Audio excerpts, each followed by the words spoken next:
Fala galera, tudo bem com vocês? Muito prazer, meu nome é Daniel Cataldo e hoje eu vou ser o seu professor de Física, beleza? Galera, na aula de hoje nós vamos estudar um assunto muito, mas muito importante para o seu concurso. Hoje nós vamos falar um pouquinho sobre termodinâmica, ok? E aí galera, você deve estar se perguntando, o que significa, o que estuda a termodinâmica? A termodinâmica, só uma breve introdução aqui do que nós vamos estudar, ela é uma área da nossa termologia, uma área da nossa física, que estuda as leis que regem exatamente as relações entre trabalho, calor e energia interna. E nós vamos ver que essa energia interna está atrelada exatamente à nossa temperatura. Beleza? Então, na aula de hoje, nós vamos conhecer, num primeiro momento, exatamente essas grandezas, trabalho, energia interna, calor, que com certeza você já trabalhou com isso, você já estudou isso, certo? E aí eu vou tentar criar relações para poder a gente analisar essas grandezas. Bora lá? Galera, a gente começa então o nosso assunto de hoje falando um pouquinho de trabalho realizado pelo gás, ok? É importante você ter em mente que é o trabalho realizado pelo gás. Fechado? E aí eu coloquei o seguinte aqui para vocês. Coloquei um recipiente cilíndrico aqui e confinei dentro desse recipiente um gás ali. De tal maneira que esse gás, inicialmente, ele tem uma certa temperatura, Então aqui eu coloquei já para vocês as moléculas. E aí eu estou sinalizando aqui que as moléculas, elas estão vibrando. Então eu tenho aqui, a agitação molecular. E aí, portanto, nós temos uma determinada temperatura. Porque você deve lembrar que temperatura é a grandeza física que mede o grau de agitação dessas moléculas. Até aí, tudo bem? O que nós vamos fazer? Eu vou pegar agora esse gás.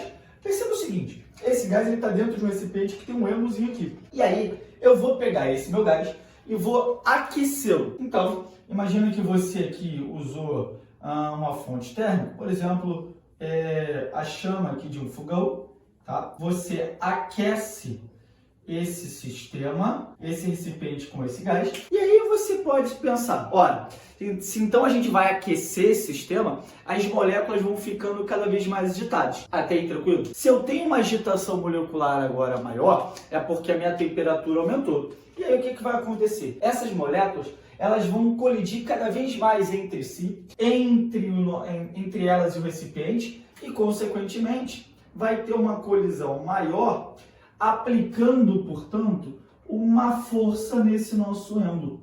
E aí eu vou definir essa força como sendo a força que o gás vai fazer. Por quê? Você aqueceu, se você aqueceu, a temperatura aumentou e, consequentemente, a pressão aumenta, porque o número de colisões ali entre essas moléculas e todo o recipiente vai aumentar. Fechado até aí? Então eu vou observar que essa força faz com que esse êmbolo ele comece a subir. E aí nós temos o êmbolo saindo dessa posição e chegando até lá em cima.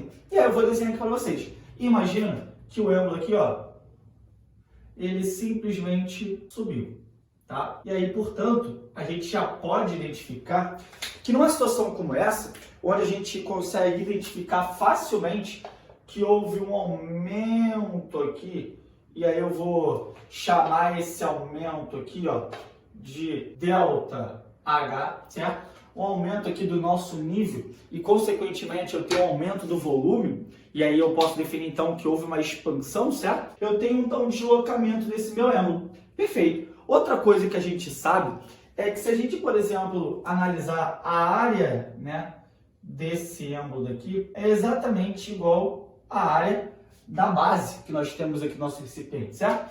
Então, esse camarada aqui, é exatamente a área do nosso êmbolo. Tudo bem até aí? Olha, quando eu olho então para aquele desenho que eu fiz ali para vocês, eu posso sinalizar, portanto, que isso que se encontra aqui é exatamente a variação do volume que foi criado nessa situação, certo? Percebo que por conta desse aquecimento, as moléculas foram ficando mais agitadas, então eu tenho uma pressão maior, consequentemente eu empurrei esse êmbolo e aí eu mudei o meu volume. Beleza, mas nós estamos falando de trabalho. Lembra, você deve lembrar que trabalho é a transferência de energia. Tudo bem até aí? Eu estou transferindo energia de um corpo para o outro. Então, quando o gás realiza trabalho, ele transfere energia por exemplo, aquele ângulo. E aí, como é que a gente calcula trabalho? Lembra? Aqui, ó, trabalho, a gente utiliza essa letra tal aqui, certo? E aí, como eu estou me referindo ao trabalho do gás, eu vou sinalizar aqui como sendo o trabalho que o gás vai fazer. É a força que o gás fez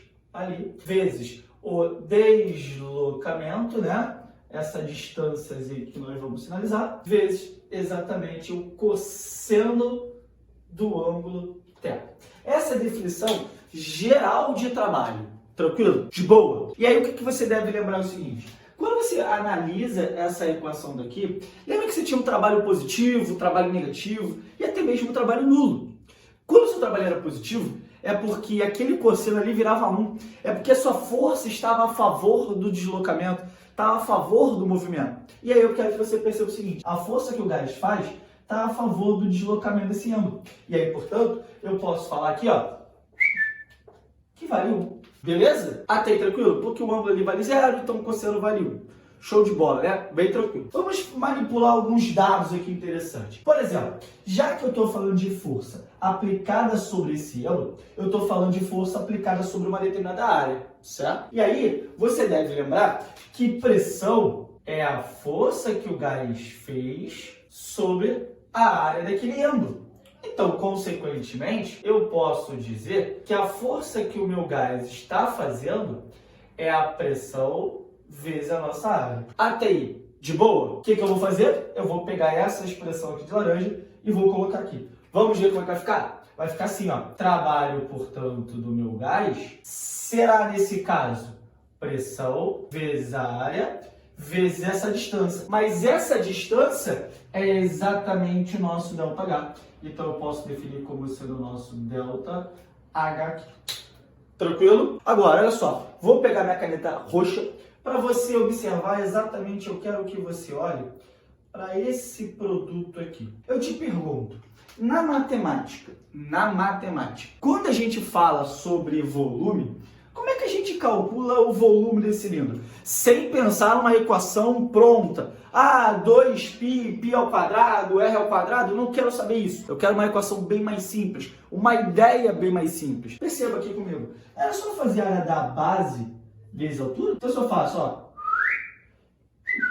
área da base vezes a altura, opa, eu encontro exatamente o volume. Então isso que está aqui significa variação do volume. Perfeito.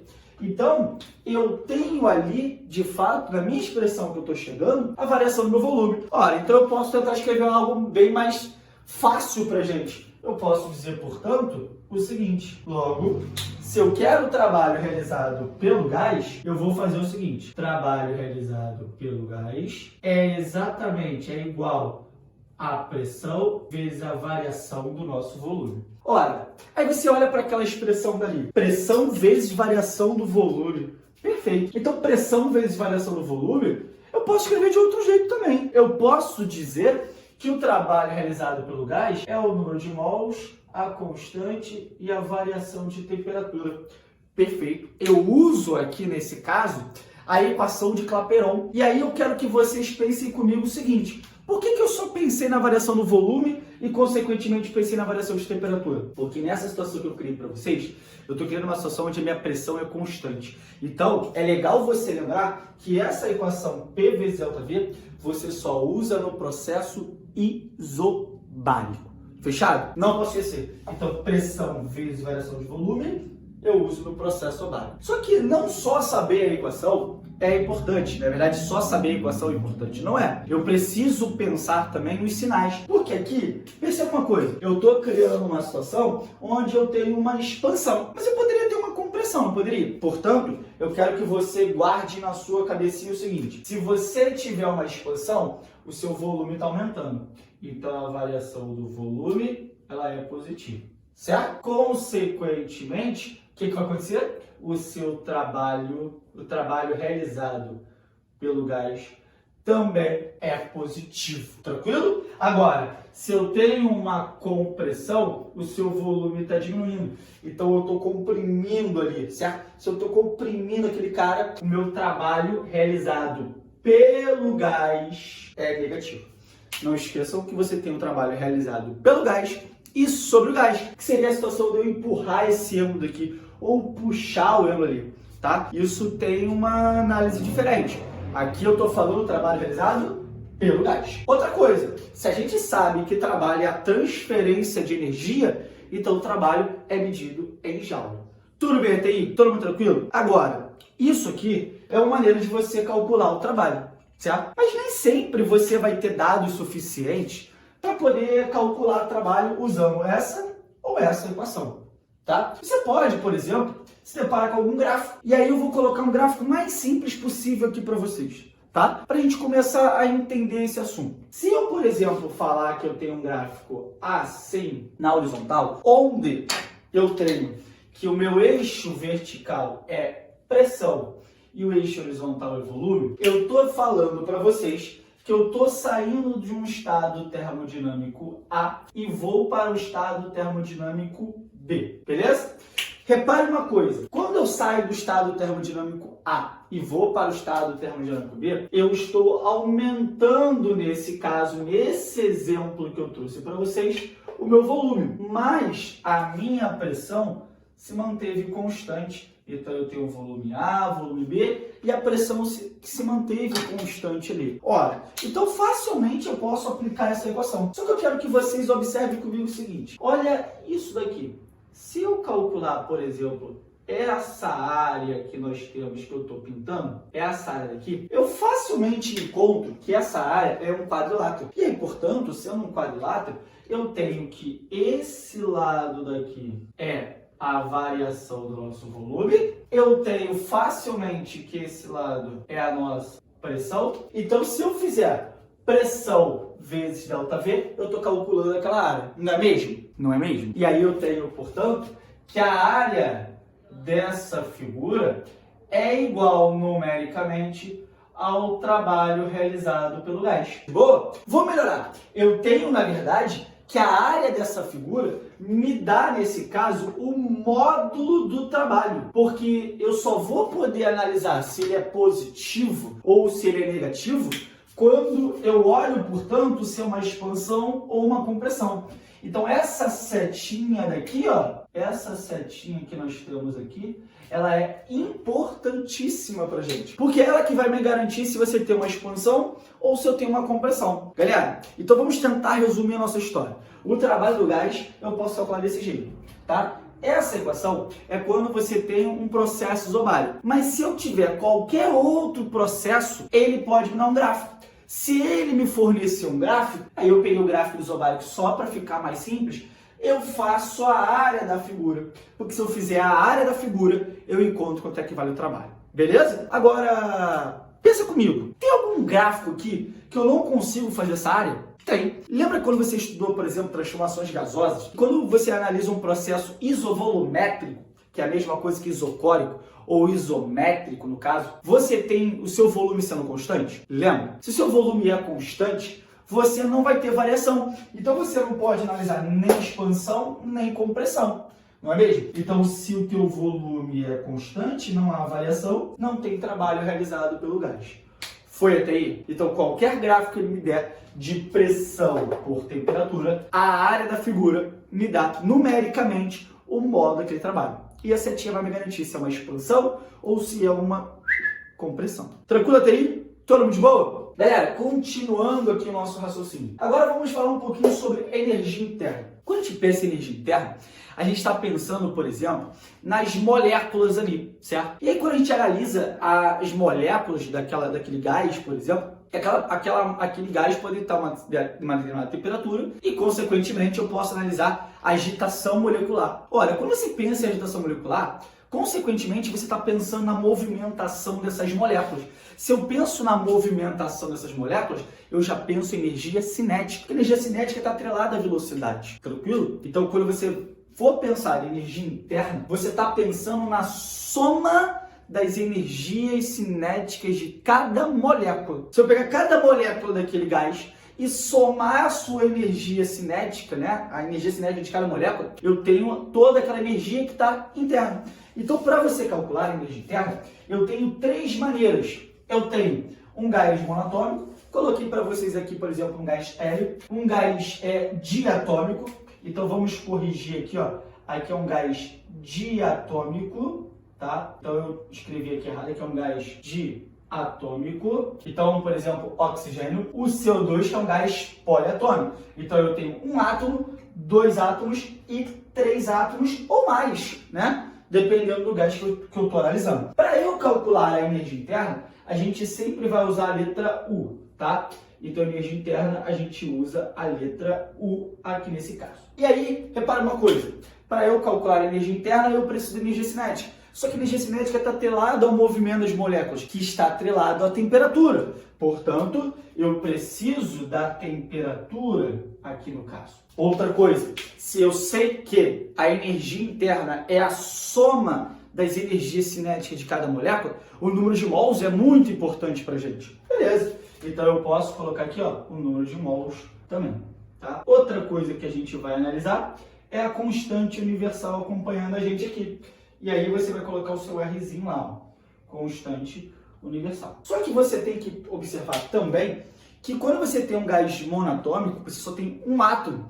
Quando você tem um gás diatômico, você tem 2 átomos. Quando você tem um gás poliatômico, você tem 3 átomos ou mais. E aí a gente começa a pensar em graus de liberdade. Esse grau de liberdade são maneiras que eu tenho daquelas moléculas delas rotacionarem, delas transladarem, quer dizer, de ter uma certa movimentação. E aí eu já te adianto o seguinte, quando a gente analisa um gás monatômico, nós temos 3 maneiras. Quando a gente tem um gás diatômico, nós temos 5 maneiras. E quando a gente tem um gás poliatômico, eu tenho 6 maneiras. Mas eu vou colocar aqui o 3, tá? Para que você possa analisar comigo o seguinte, se eu preciso pensar na energia cinética, então lembra que a energia cinética é mv² sobre 2? Então esse sobre 2 aqui ele vai acompanhar no nosso raciocínio. Então vai ficar 3 meios de nRT, vai ficar 5 meios de nRT, e aqui ficaria 6 meios, no caso 3 ali.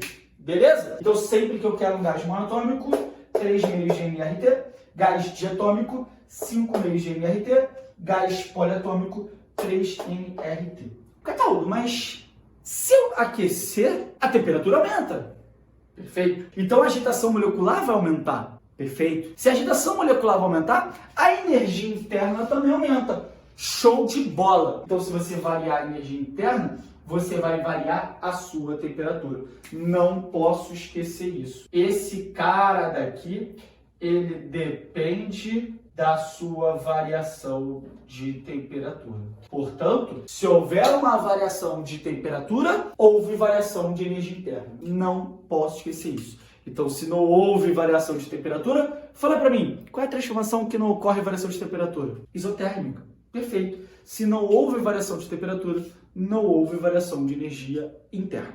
Tranquilo? Houve variação do volume, houve trabalho. Não houve trabalho. Houve variação de temperatura, houve variação de energia interna. Não houve variação de energia interna. Tudo bem? Terceiro parâmetro importante aqui na nossa termodinâmica é o calor. O calor você já estudou. Lembra que o calor é uma energia térmica que é passada de um corpo para o outro, sempre quando há uma diferença de temperatura. Tudo bem até aí? E aí você, por exemplo, calculou 2 maneiras, né? Você estudou 2 maneiras para calcular esse calor. O calor sensível e o calor latente. Mas pensa comigo, quando a gente analisa a termodinâmica aqui, a gente está falando de um gás. Ora, se eu estou falando de um gás, eu não vou mudar o estado termodinâmico dele. Eu vou continuar tendo gás. Então, quando tem calor, quando tem troca de calor, aquecimento, ou quando eu vou resfriar, você simplesmente está pensando numa variação de temperatura. E aí, fala para mim, como é que a gente calcula o calor sensível? A gente usa lá o nosso que macete, né? Tá aqui, ó. Utiliza esse cara. Onde a gente vai colocar aqui, ó, por exemplo, vou botar Nzinho para nossa massa, calor específico vezes a variação de temperatura. Até aí, de boa? Outra coisa que você tem que lembrar é o seguinte, esse Mzinho eu poderia facilmente trocar pelo número de mols vezes a massa molar, não é mesmo? Porque olha só, calor sensível é desse jeito. Quando você estudou o número de mols, você falou que o número de mols é a razão da massa do gás dividido pela massa molar. Então eu coloquei a massa do seu gás como sendo o número de mols vezes a massa molar. Rapaziada, posso pegar essa expressão e substituir aqui em cima? Posso, né? Então se eu substituir, olha o que vai acontecer. Olha que bacana. Vai ficar quantidade de calor, número de mols, massa molar, calor específico, variação de temperatura. Eu quero que você agora olhe exatamente para esse produto aqui. Eu estou falando do produto do calor específico com a massa molar. Portanto, isso daqui é o que nós chamamos de capacidade térmica molar. Beleza? Se eu tenho a capacidade térmica molar, eu posso escrever, então, o calor que eu quero aqui na nossa termodinâmica como sendo número de mols, capacidade térmica molar, vezes a variação de temperatura. Só tenho que tomar cuidado com uma coisa. Eu posso ter o nosso CP e eu posso ter o nosso CV. O que significa o CP? Tanto o CP quanto o CV, quando cair em questão, vai ser fornecido para vocês. Mas isso aqui significa capacidade térmica molar, pressão constante, e CV, capacidade térmica molar a volume constante. E isso tem que ser fornecido para vocês. Galera, não esqueça, eu estou falando de calor, estou falando de energia interna e estou falando de trabalho. Calor, energia interna e trabalho. Como eu estou falando de tudo isso, todos esses parâmetros, todos esses 3 parâmetros aqui, eu me refiro exatamente à energia. Então, se eu faço referência à energia, as unidades medidas aqui são sempre o nosso joule. Show de bola? Agora, pensa comigo. Vamos tentar juntar todas essas informações numa única equação. Talvez uma das mais importantes que nós temos aqui na nossa termologia. A mais importante que nós temos na termodinâmica. É conhecida como a primeira lei da termodinâmica. Eu já te adianto uma coisa. Eu já te adianto que isso aqui é uma lei de conservação de energia. Ora, então a ideia é a gente conservar essa energia. Repara uma coisa, eu vou pegar aqui o meu desenho inicial. Imagina que você aqueceu novamente aquele sistema e ao aquecer aquele sistema você forneceu 100 joules de energia. Calor, você aqueceu com 100 joules de energia. Ora, então você pegou, aqueceu aquele sistema com uma certa quantidade de calor. Tudo bem até aí? O que aconteceu? As moléculas foram ficando mais agitadas e aí houve uma colisão maior e o elo subiu. Foi o que nós falamos no começo, certinho? O que você precisa analisar? As moléculas, elas absorveram uma certa quantidade. Sei lá, 30% do que você forneceu. Você forneceu 100 joules, ela pegou, sei lá, 30 joules. As moléculas absorveram essa quantidade. E os outros 40%, o restante aqui no caso, os outros 70%, né? Os 70 joules que eu tenho. O que aconteceu? Se as moléculas absorveram 30, o que vai acontecer com o nosso 70? Esse 70 foi utilizado, foi útil para poder a gente, subir esse elo. Portanto, o calor que você forneceu ao sistema, parte dele você conseguiu realizar trabalho, o sistema realizou o trabalho, o gás realizou o trabalho e o que sobrou ficou guardado na energia interna. Então eu variei a minha energia interna. Por que eu variei a minha energia interna? Porque eu variei a minha temperatura. Então calor é igual a trabalho mais a variação de energia interna desse nosso sistema. Só toma cuidado, porque quando a gente olha para essa expressão, a gente precisa sempre lembrar dos sinais. Trabalho pode ser positivo ou negativo. Você tem variação de energia interna que pode ser positiva ou negativa. Lembra, depende da variação de temperatura. Se você tem um aumento de temperatura, o que vai acontecer com a sua energia interna? O que vai acontecer com a sua energia interna? Vai aumentar. Agora, se você diminui a temperatura, o que vai acontecer com a energia interna? Vai diminuir. Calor, a mesma coisa. Lembra que você tem calor cedido e calor recebido? Se você tem calor cedido, você está perdendo o calor. Se eu estou perdendo o calor, esse calor tem que ser negativo. Agora, quando eu ganho, né? Quando eu recebo esse calor é positivo. Então, aqui é muito importante que a gente tenha em mente os sinais dessas grandezas. Fechado? Entenderam a aula de hoje? Galera, espero que vocês tenham gostado então da aula de hoje, tá? Qualquer dúvida que vocês ainda tiverem sobre esse assunto, não deixe de mandar uma mensagem. Coloquei aqui para vocês o prof.catal do meu Instagram. Aqui embaixo também nós temos o link para você acessar o meu Instagram, caso você queira. E não deixe de curtir esse vídeo, compartilhar com os amigos e fazer com que esse canal maravilhoso chegue a todos os nossos amigos, familiares, vizinhos, enfim, para que essa física maravilhosa chegue a todo mundo, beleza? Fique com Deus, até a próxima aula. Valeu!